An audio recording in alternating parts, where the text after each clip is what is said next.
Are we, are we out here? I think It's got a weird message. Can you guys still hear me? Let's see if anybody's on here now. Okay, keep going. Sorry, keep going. Okay, no problem.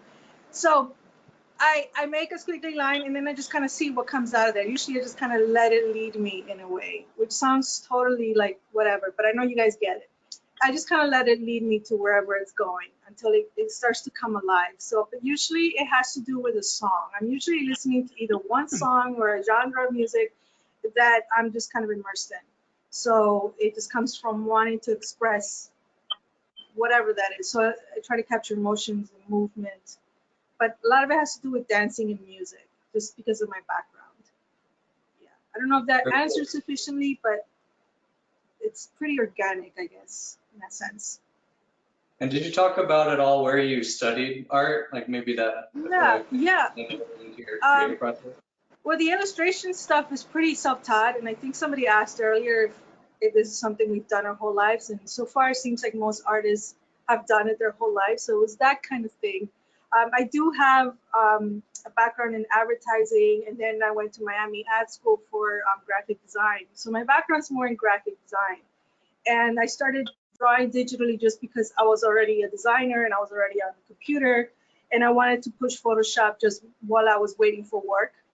So a lot of it came from just experimenting with the program and trying to push it as far as I could. So really just, it was a hobby, the illustration part.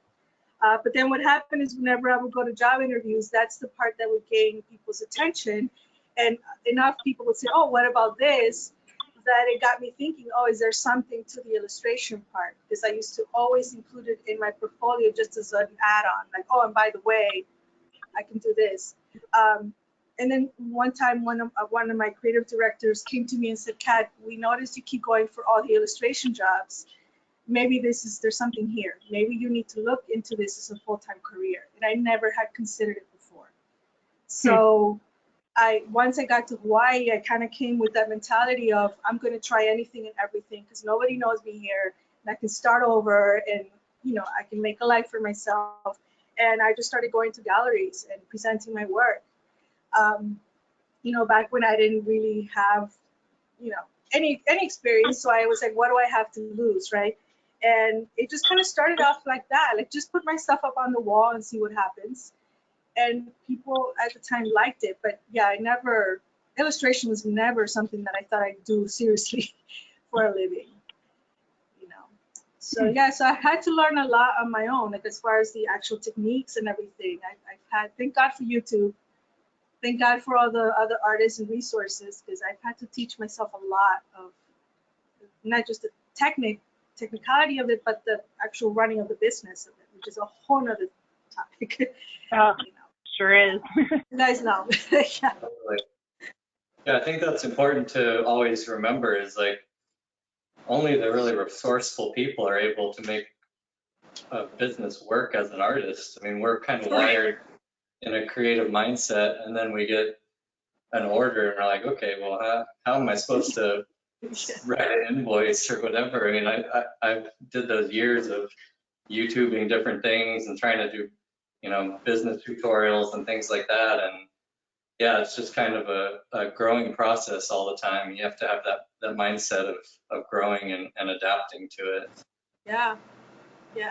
Well, and here, I think I've probably told you guys this once or twice, but Christy knows this because leaving Hawaii, I went back to Florida for a little bit. And so living in different places, I've been around other art communities, and I have to say, this is for anyone out there that's trying to be an artist and they're not sure if making a living as an artist in a small island is feasible. Well, I'll tell you that from the moment I set foot into the art world here, like going to Wyland, for instance, the first time, one of the first people I met was Christie. And one thing that really stuck out to me is how there is a community, how artists here, for the most part, are very willing to embrace each other, even if we're not in the same genre of art or in the same atmosphere. If we're artistically inclined, we always seem to be gravitating towards each other and helping each other. And having left this place, I have not found that to be true in most places. You know, unfortunately, there's a lot of competitiveness, of course, you know, but coming back here, it feels like you really are embraced and you're supported. And that's something that's really meaningful to me. And this is a product of that, you know, just us coming together to just chat and share with you guys. You know, it's exactly what I mean. So definitely here in Hawaii, I have to say that there's nothing like our community and the brotherhood and sisterhood that exists here on this island specifically. And I'm so grateful for that. So thank you guys for that. Really. Yay. Yeah. Yeah, very cool. Glad to hear that. I've never experienced anything outside of here. I don't know what any other place is like. I'm glad to hear that this is a special place and we've got it really good here. It's summer, it's not like this everywhere else. Yeah, no, for sure. For sure. There's not, you know, there's not that, you know, there's competition in any city where you go, but for the most part, you don't, you know, everyone seems to really support you and to want you to succeed, you know, and you don't find a lot of like, you know, the cattiness and the things that you might see in other places. I don't really run into that too much here. It seems like everyone has nothing but nice things to say about each other, and like we're always sharing information and tips with each other. You know, Nick, I know you're a big part of that, and the world needs more of that. Just the world needs more of that. Mm-hmm. And yeah, plus for sure. we're all It's really important. Sorry. Oh, go ahead. Oh, sorry. I was just gonna say we're all independent businesses, and it's when we're all by ourselves, it's tough to know if we're doing the right thing or if, you know, if we're negotiating properly. And it makes so much sense. Collectively, we can help each other out, and all get better and all just rise up together as a group if we help each other out. It makes so much sense. It's just right. I'm glad we've all figured that out. It makes sense. Totally. Yeah, that's good. Sarah, somebody was asking about your style with resin art. How did you start developing that style? So yeah, I've been drawing and painting my whole life. Resin was something that I had never seen done with art when I got started with it. I was actually using resin when I was doing the jewelry design, and then learning about just surfboard glassing. I'm like, oh, this is a really fun medium. Started playing with it more, and I was really trying to get the feel of the ocean, get that depth and the colors the way that I had envisioned. So once I discovered resin, it just clicked that was the perfect medium. But because it was so new and I hadn't seen anyone else doing it for art yet, there were no online tutorials or like I didn't know any other artists to ask. So it just was all trial and error. So it took about a year of just playing with it almost every day and really figuring out how to work with it to get the look I wanted. But I think that added to some of the fun of using it. So yeah. New frontiers.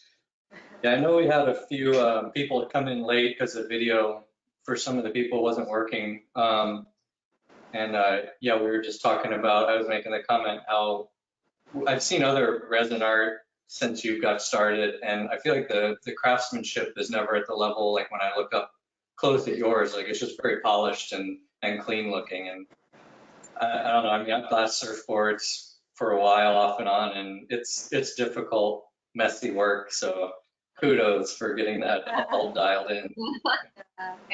Yeah, I think it's part of my perfectionist tendencies, you know. Are we all perfectionists? Yeah. Would you say that, are you all perfectionists as well? Besides, you know, you, Sarah, Nick, would you say you're never quite finished? Like you always do more with your pieces, or are you done at some point? Yeah, that's tough. Yeah, trying to find the point at when something's done. Sometimes people ask me that, like, how do you know when a piece is done? I'm like, oh, I don't think I do. Like, yeah, you always have that. That was one of the big things that I had the problem growing up, painting and drawing. It's like you overwork something. You get it to a point and you're like, oh, well, it's going to be better to do more to it. Yeah.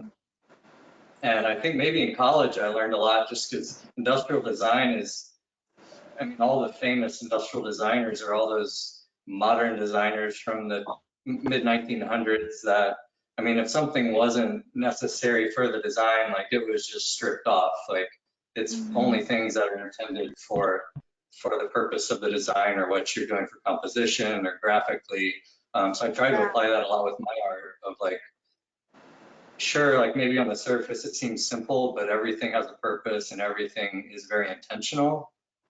But yeah, I don't know. I think I'm still growing and learning that of when to call it and be like, okay, Really? it's done.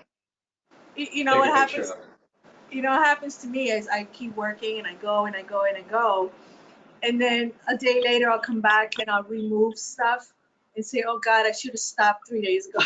You know, like luckily I can go back and take away things. You know, and that's the beauty of digital work is sometimes you can take away stuff. Sometimes it's flat and it's like, okay, I got to live with it. But, you know, when I can't do that, and you're like, oh yeah, it's, you know, it's nice that you can go back and compare. Because sometimes you can go overboard. And that's the thing when I was painting that used to frustrate me because I couldn't undo. You know, Yeah, like, you just undo. No, yeah, it's it's done. That's it. You're committing. Yeah. done. Yeah, you do get a bit spoiled by the undo Yes. button, huh? You got the. Do you still use a mouse, Nick? Or are you now, you know, all tablet? A little of both. Okay, cool. Me too. Yeah, I mean the mouse, like if you get a good feel for it, I know you've said in the past that you primarily like Yeah, I for use a line. little teeny one. Yeah. Nice. Yeah, that was one of the questions I think somebody had for you was what programs you use, and Right.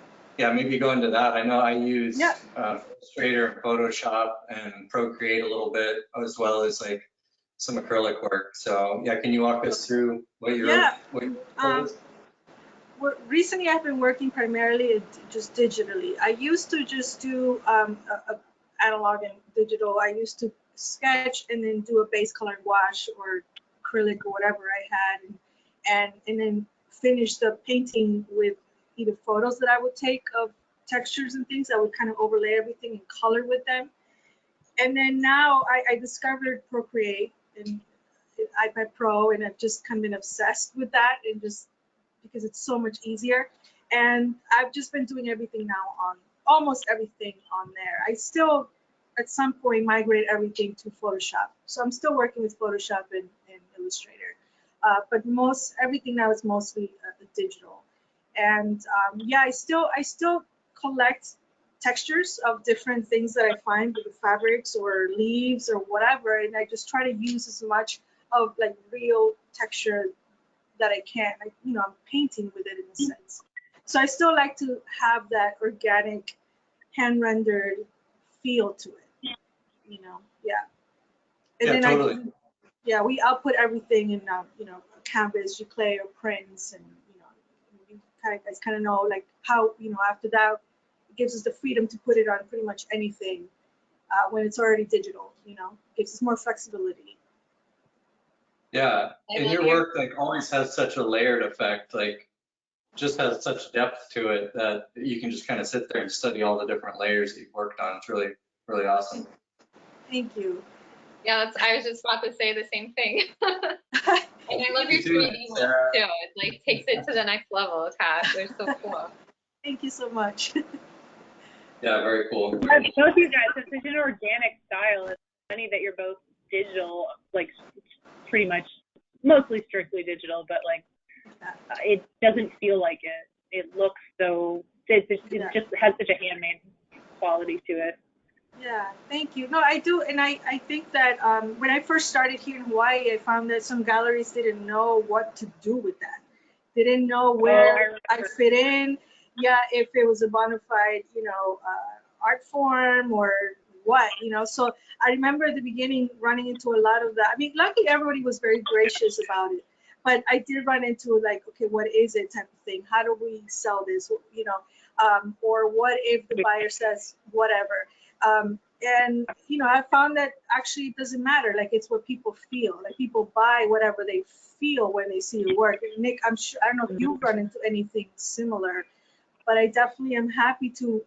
It seems like every year there are more and more digital artists kind of popping up that are really making a name for themselves, and it makes me happy, because it's like, okay, good, there's room for everybody, right? And it is an art form, and people are buying the feelings that we express, not, I think there are a lot of old school collectors and things who want, like, okay, the physical, like, this needs to be valued at something at some point. And then there are the buyers who just are buying you and whatever feeling you were expressing at that moment, which I connect with, definitely. But I think there's also like a bit of a, sorry, go ahead, Nick. No, I was just nodding my head. You go ahead. I know back in the old days at Wylands, I remember an older gentleman coming up to me and seeing that I used a ruler to draw a straight line on my painting, to draw the horizon. And he's like, "Oh, you're cheating." Really? Oh, a real artist wouldn't need to use a ruler. That's, cheating. That's And funny. I did a little audience education as politely as I could. But I think like there's a part of that in it too, that people that don't know how difficult it is to do something digitally, how much training there is that goes into it, how much trial and error, how much individuality it takes for somebody to develop a style in that medium as well, that it doesn't really matter that there's an original or there's not an original, or that you can press the delete button or not. I mean, degree of difficulty, it just doesn't, it's just so silly to say like, oh, well, but. Yeah, well, luckily that hasn't been the case in, maybe 10 years. Like, it hasn't, it actually turned out that everybody was wrong. Now, galleries are like, great, it's not something that's, that keeps you from getting into that creative space anymore, which I love. And that's what I'm saying, that I feel like art is going in that direction anyway. I mean, kids today are learning everything on a tablet, on a device. That's where it's going, right? So it's not, I'm glad, I guess, that Hawaii's catching up, caught up. Yeah, that's a good point. I almost feel old school making just paintings, honestly. Like, sometimes I'm like, yeah, but, how far can I take this? It's a painting. But, if I don't digitize it and am able to put it on things or manipulate it digitally and add it to stuff, I mean, then it just becomes only one thing that's on one person's wall. So even though I'm painting, I'm still using digital media as well. I mean, we're all doing it to a degree. Right. Yeah. I get that. Yeah. I was just going to say that I always really like it when we used to have events where people would come shop at our booths. We'll get back to that soon enough, hopefully. But people would always say that they have some emotional connection with one of my pieces, where they're like, "Oh, I got engaged here," or "This is the place I learned to serve," something like that. So, I mean, whatever the medium is, if you're creating that emotional connection with somebody, like, it creates such a fun story, because it almost becomes a custom piece for them, even though maybe it's a print. But everybody has their own connection where it takes it to that next level. So yeah, that was a really good point, Kat, talking about, like, not necessarily how it's created, but what it means to somebody. The emotive, for sure. Yeah, so we were going to go into how it has this season, talking about not having any events or anything. That's usually where we all see each other the most. Maybe we'll just go around the circle and see how that's affected everybody. And like, I know for me, it's made me more creative.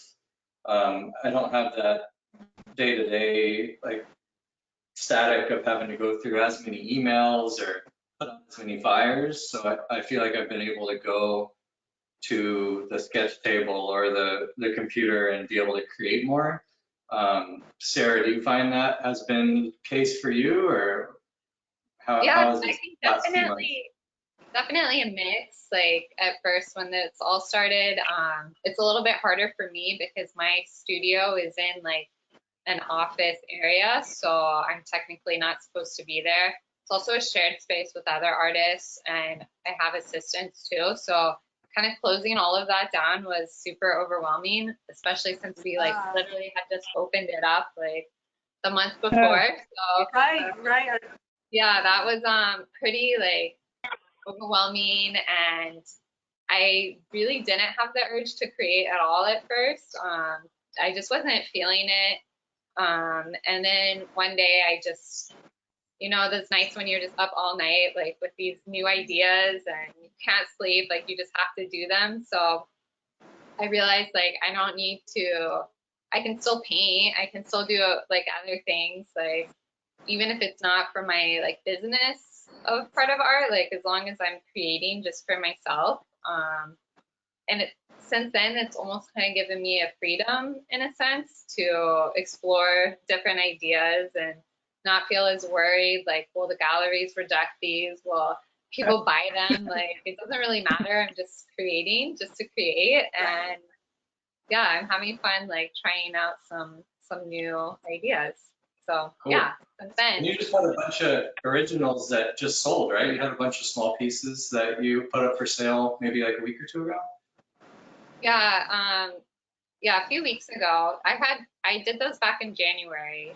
They were actually supposed to be for a big show in Tokyo. So since that was obviously canceled, then I put those up on my website, and that it had a good response. And it's nice to know that your art can make other people feel happy, especially during this time. So that's another good reminder to keep pushing through it and inspiring other people. So yeah. Totally. How about you, Kat? Well, I've had to think outside the box in terms, well, it's not really outside the box. Everyone's doing this like Zoom thing, and everyone has a YouTube channel and all of that. I've been resisting a lot of that for a long time, mostly because it feels overwhelming, and you really have to love it, I think, in order to come up with really great content that's relevant. But it's pushed me out of my comfort zone. I've had to really, get out there and like talk to people and do these types of things, which I actually like. It turns out, it's pretty fun. So I definitely have had to think about like strategy, because okay, now you don't have the galleries and you don't have that. Now it's just you, right? So now you're just relying on your online store and your online presence.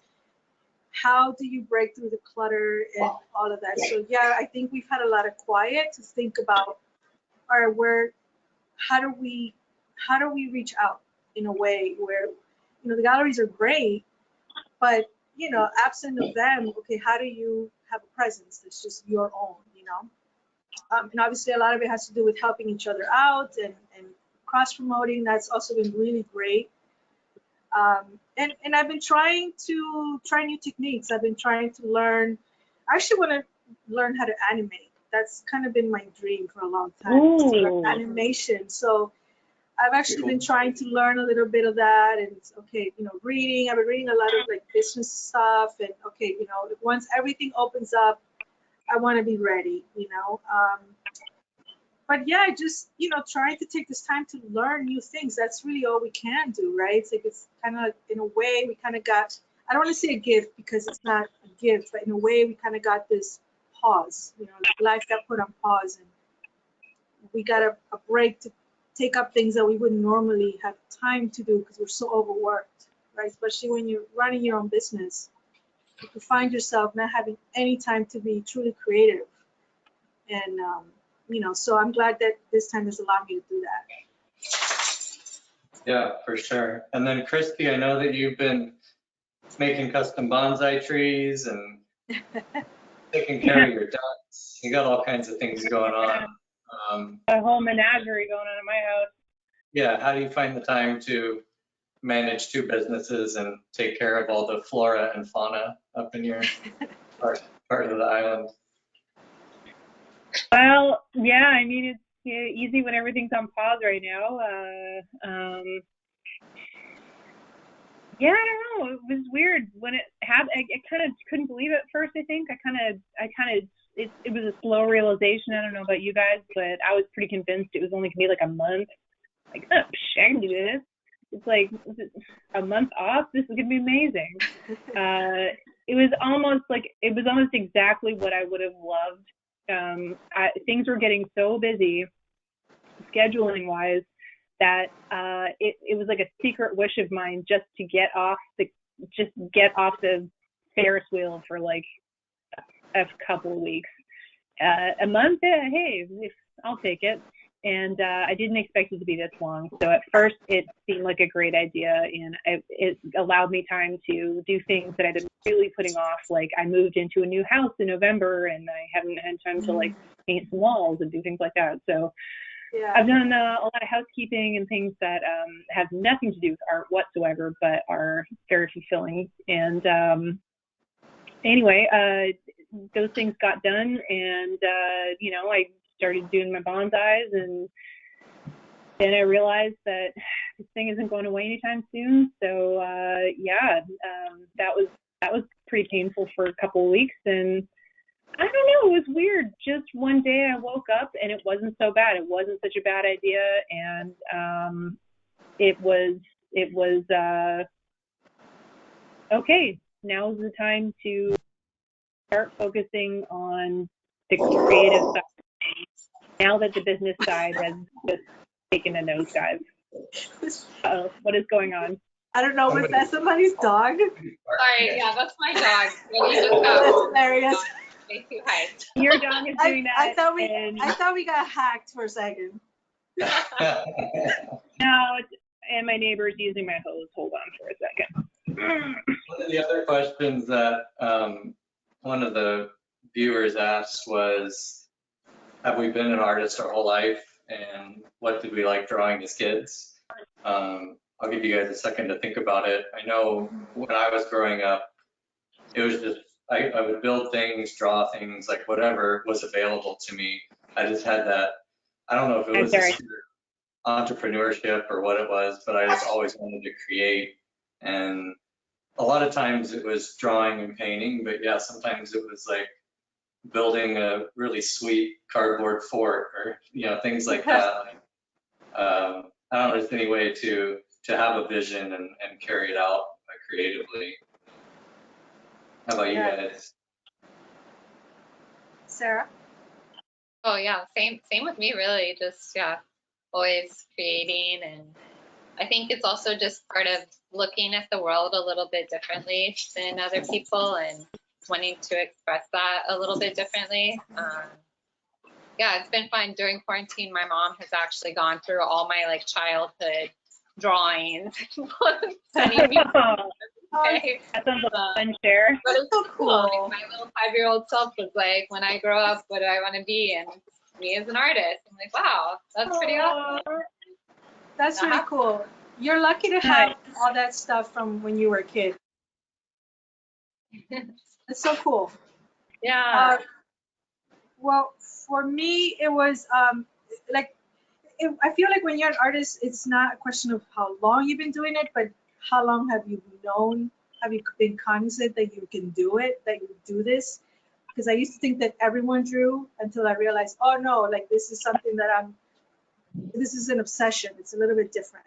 But the first time that I remember drawing is when I used to always draw, but when my dad left Peru for the States, he was gone for a year before we could join him. And I would draw things for him, and just put them in the letters and stuff. And I used to always get a lot of really good feedback from the adults, like, oh, that's so great. And it was the only way that I could express my emotions was to draw something for him. And then when I got here, because people would see drawings and they'd be so emotionally touched by them, I started to draw things for my friends as thank yous. And then kids started to pay me to draw things for like their girlfriends and whatever. And that's when I realized, there's something to people connecting. Because people would come, can you please draw my girlfriend? Can you please draw this for my mom or whatever? And since I was little, I realized, I have something that's different. Like I can do something to make people express their feelings to other people. And it's like, the question is more like, how long have you known that, right? And I feel like you know, I think kids, we kind of recognize it early enough, but we don't really think of it as a career. But it's kind of something we have inside. Like we always are just drawing, and we're always giving our stuff away to friends, and we're always doing that, you know. So I'm not sure that answered the question, but yeah, for me, it's just, it kind of started as very early on realizing that this stuff allows for someone to express how they feel to someone else, like through something I did, I guess.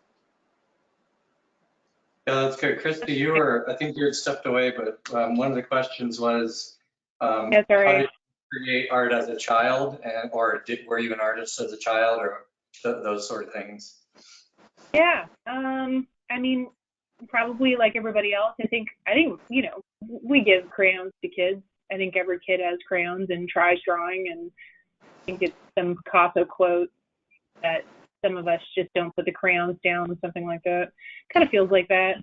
Like, I just kind of kept with it when other people were starting to discover horses and other things. I don't know what other kids did, but yeah, I just kind of stuck with it, and I think I remember feeling like when I draw something, it becomes mine. I don't know how really to describe that feeling, but when I draw it, because I've been looking at it for so long and really studying it, and I've made my own version of it, it feels like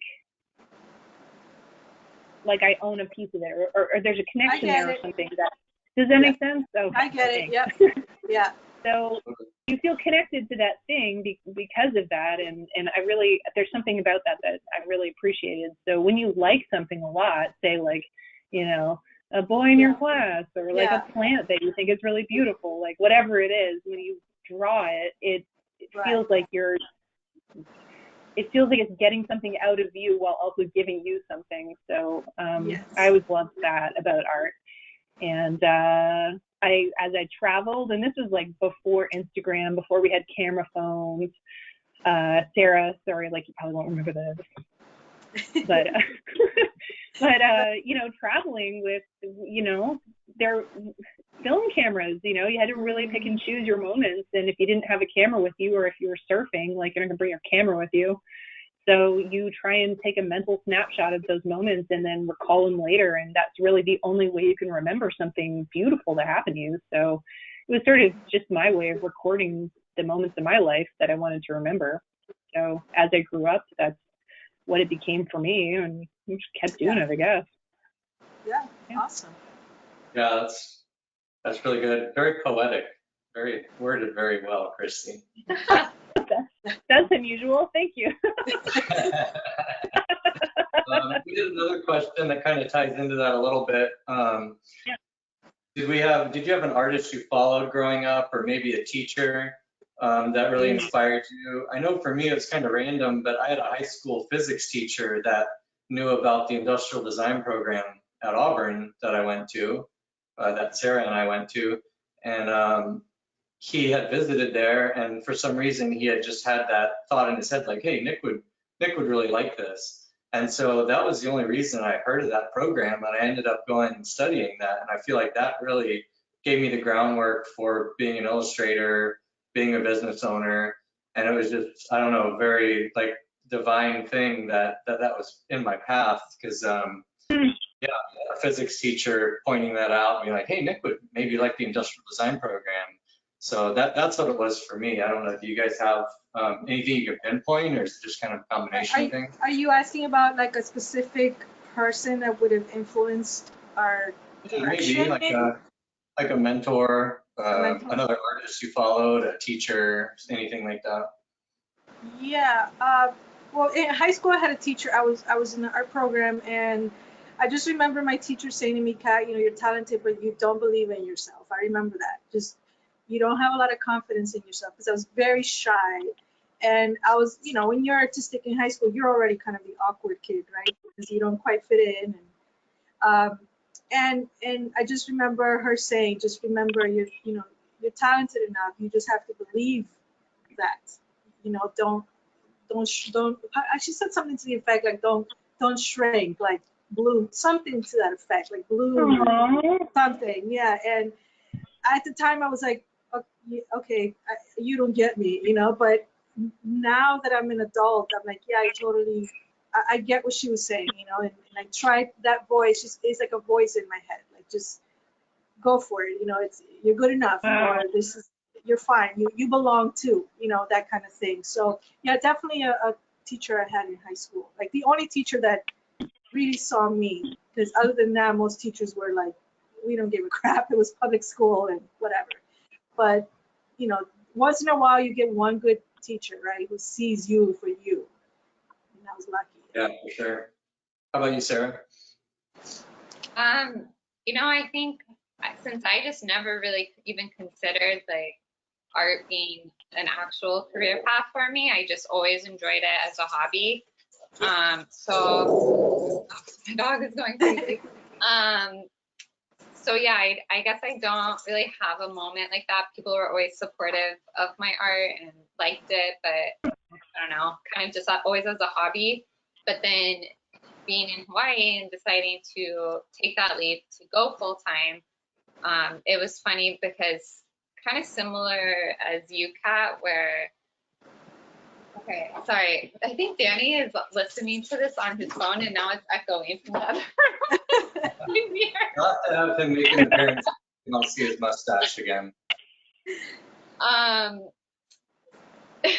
So anyway, when I here trying to make my art full time, I went to different galleries and kind of similar experience with you, Kat, where I guess I was working with such a new medium that the galleries didn't really understand it, what it was yet. And I was rejected by like everyone that I went into. And one of them was actually super cruel. He told me like what I think I was doing. Why would I bring my art in there? What? He actually sent me an email telling me to stop doing that, to stop going into galleries, that I never would belong alongside Hawaii's greatest artists. And I was like, okay, wait, wow. was that here? Was that here? What? Was that here in Hawaii? Yeah. What? Oh, Really? name. I'll tell you later. I don't want to like, I don't know, get in trouble. Well, you know, I feel there are a lot of old school. There's a whole school, right? Like it's been here forever, so Yeah. it's very protective. So yeah, I can see that. That's I terrible. was pretty crushing. I'm like, okay, I was like really trying to pursue it. I'll just go back to design. And then about a week later is when I met up with Nick, because we had a mutual friend. It's like, meet up with my friend. He's really taken off with his art, and I showed up at Nick's studio and I felt like in awe because Nick was like already like killing it. I'm like, man, this is so cool. I'm in Nick's studio and he's giving me advice, and I'm like, all right, Nick, what should I do? And he's like, yeah, I have no advice for you. I'm like, and This Nick? But it actually was the best Nick answer. what he told me was to not like focus on any of that, to just keep creating. And then whatever happens will happen as long as you're creating from your heart and doing your thing. People will start to notice. And that I took that to heart, and I lived by those things. Right. And it worked. Right. So, And look at you now. I mean, look at you now. You know, that's the thing, is that people can just, I mean, whoever that was, you know, it's terrible. And I'm glad that they can see. I'm sure they can see, because you're everywhere, you know, and that's the thing about being on an island, is that we remember, you know, we'll remember if you're not cool and you're not, you know, whatever, like welcoming or whatever, because it's a small community, you know. And I'm so happy that it went the other way. It just makes me sad to think that there are artists out there who might be getting something similar, who have potential, and that's not the vibe that I want to give off, you know. I think that there's room for everybody. Yeah, so I think, you know, that's what's good, is you can't let anyone ever hold you down from doing what you love. Just keep doing it and putting yourself out there, and who cares? Like, as long as you are living the life you love, that's all that matters anyway. So. Yeah, it's like we all need to write on our desk somewhere so we can remind ourselves every day. Yeah. Yeah. Nick, how about you? Oh yeah, you Um, said. Sorry, the industrial. You're not- no, go ahead. I was gonna ask you. Did you have anybody All right. that, no, it's okay. Do you have anybody that inspired you growing up or that you looked up to from an artist standpoint? So my access point to sort of the modern era of my idea of wanting to be an artist as a potential career was, it really just, the nugget of that started with skateboard graphic design. Like just when like skateboarding and art started to come together. And there was this Canadian artist named Andrew Pommier, and I loved his work so much. He just did these really simple, like line drawing cartoons of these sort of very melancholy looking characters, usually with like animal heads, or like it's kind of strange, but something about it just really spoke to me. And I emailed him, and I never ever expected a response back. And sure enough, within a week, the guy responded back with like a really kind email. And he has been like my, I don't know, like my sort of art mentor ever since. Awesome. If I ever feel like I want to, you know, feel like I just want to get stoked up again about art and the fact that I get to email my favorite, you know, artist from that era of my life. Like I get to do it. It feels pretty cool. And so I always thought that if I ever got to that point and somebody ever gave me an email like that and was like, I'm your biggest fan, I have all your books, and like, you know, all that kind of thing. Like if I ever got to that point, I should hope that I would be so gracious as he was. So that was very helpful for me in the beginning. I had some questions about being a self-taught artist and if that's an acceptable way to start a career, etc. And he was like, yeah, man, go for it. No one, who's gonna tell you no? Like, there's no resumes in art. It's just your art. Like, your art is your resume. Yeah. So I was like, Yeah. So the biggest insecurity I had, he just blew that away. So I went for it. Still have that insecurity, and as I came to Hawaii, I'm a self-taught artist. Like, I always put that in the beginning, like, oh, that's the thing that, you know, sets me apart in a bad way. And you know, I didn't think I'd ever work with like a professional company. So my second person is Kat Reeder, and Kat got a little sports act job.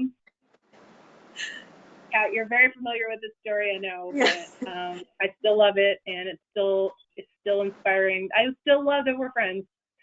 No, Kat and I were just getting to know each other, and she had the little sports act thing, and I just presumed Kat would just be so up her own butt about it, like, oh my God, I mean, she's got this huge deal. This is huge. She's like, this is the biggest deal I've ever heard an artist getting. I mean, that's crazy.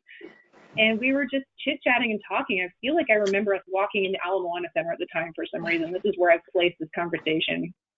And she, you know, I said, congratulations, that is just the hugest thing.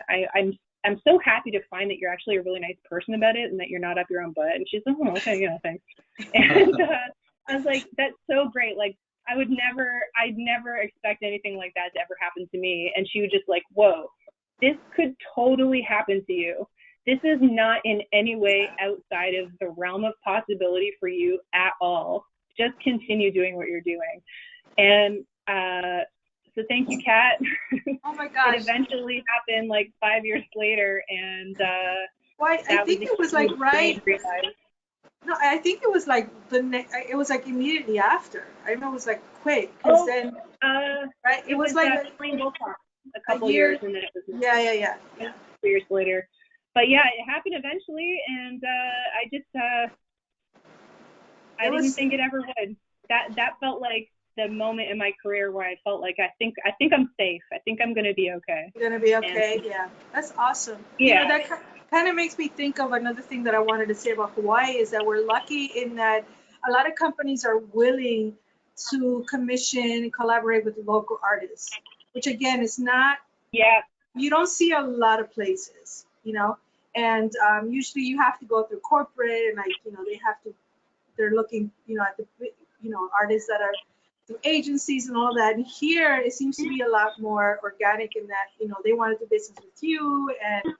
And at least a few years ago, there seemed to be a lot of opportunities where like the Sports SAC and a lot of local companies were commissioning work from local artists. I don't know about what the environment is like right now. You guys might know, but it seems like we are a little bit, you know, lucky in that regard. Hopefully it stays that way. Yeah. Yeah, agreed. Local programs, I think they would call that. Yeah. Gives us a lot of opportunities to work with big names without having to go through big hoops. Yeah, for sure. Yeah. I think that's a good point. It's always fun seeing your work out and about, walking through Waikiki and, you know, seeing something, or your friends walk by and you're like, oh, Like, Nick's got stuff over here. I mean, I yeah. think all of our styles are Like, fairly hey, I know him. Yeah, it's like, oh, that's my friend, and that's my friend, and that's my friend. Yeah.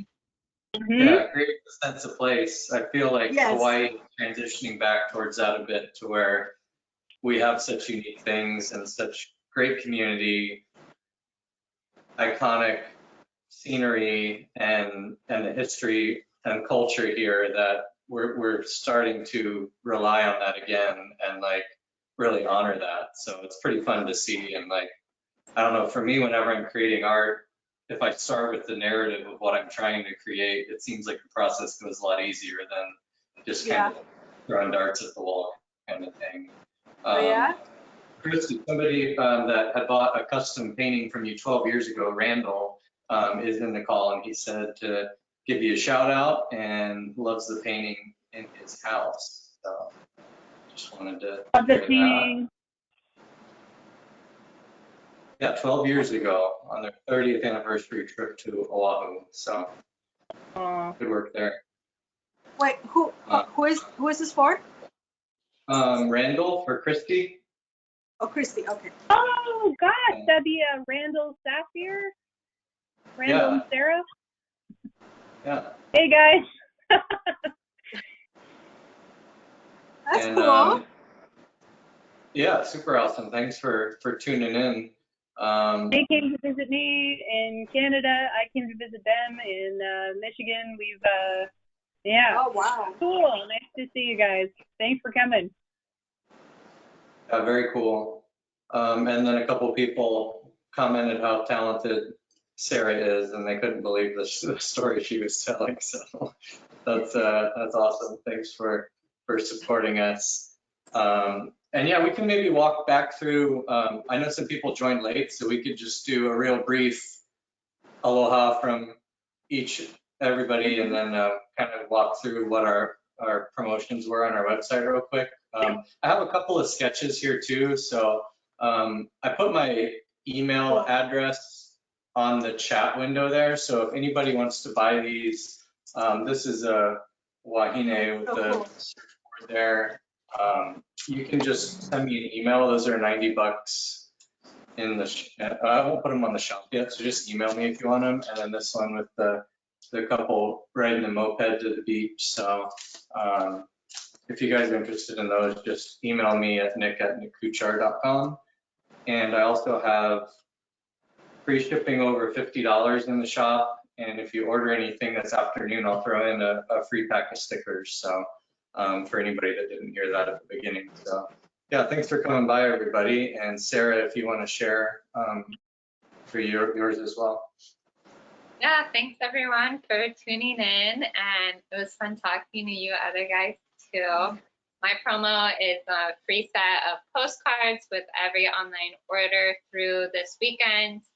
Yeah, that's it. Thank you. Nice. Perfect. Me? Yeah, go ahead. Yeah.